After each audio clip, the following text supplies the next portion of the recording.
Hi friends, இப்போ நீங்கள் பார்த்துட்ருக்கிறது ஒரு கார்டன் அப்டேட் வீடியோ தான். நம்மளோட வீட்டில் இருக்கக்கூடிய சங்குப்பூ செடி தாங்க இது.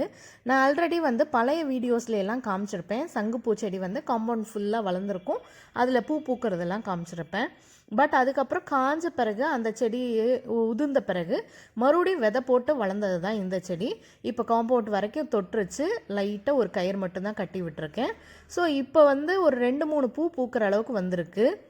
இன்னும் 2-3 கன்றுகள்லாம் முளைக்க ஆரம்பிச்சிட்ருக்கு. இன்னும் முளைச்சி பெரிய லெவலுக்கு வரல. ஒரு 7-8 செடி மட்டும் ஒரே பாட்லேயே வளர்ந்தது. அதை மட்டும் கொஞ்சம் வளர்ந்தோனையும் இப்படி கயிறை கட்டி விட்டுருக்கேன்.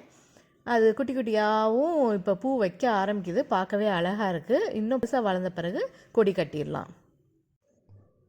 அடுத்து இப்போ நீங்கள் பார்த்துட்ருக்கிறது நம்ம வீட்டில் இருக்கக்கூடிய கருவேப்பிலை செடி தான். ஆக்சுவலாக ரொம்ப நீளமாக ஒல்லியாக வளர்ந்துட்டு போகுதுன்னு சொல்லிட்டு ப்ரூன் பண்ணி விட்ட பிறகு இப்போ நிறைய பக்கக்கிளை விட்டுருக்கு.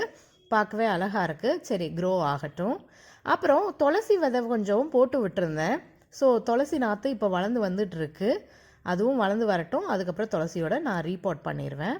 இது பன்னீர் ரோஸ் செடிங்க. ஆல்ரெடி ஒரு வீடியோவில் காமிச்சிருப்பேன். அப்புறம் ஒரு ப்ராப்ளம்னால எல்லா இலையும் பறித்து விட்டேன். இப்போ தான் துளிர் விடுதுன்னு காமிச்சிருந்தேன். இப்போ அந்த துளிர் விட்டதுலேருந்து கொஞ்சம் கொஞ்சமாக வளர ஆரம்பிச்சிட்ருக்கு. வளர்ந்து வந்துட்டுருக்கு. பார்க்கவே அழகாக இருக்குது. இதுக்கும் நம்ம ஹோம்மேட் ஃபெர்டிலைசர்ஸ் தான் கொடுத்துக்கிட்டு இருக்கோம். சரி, வளர்ந்து வரட்டும். வளர்ந்து வந்த பிறகு இது பூ பூத்த பிறகு அதுக்கப்புறம் இந்த அப்டேட்டை காமிக்கிறேங்க.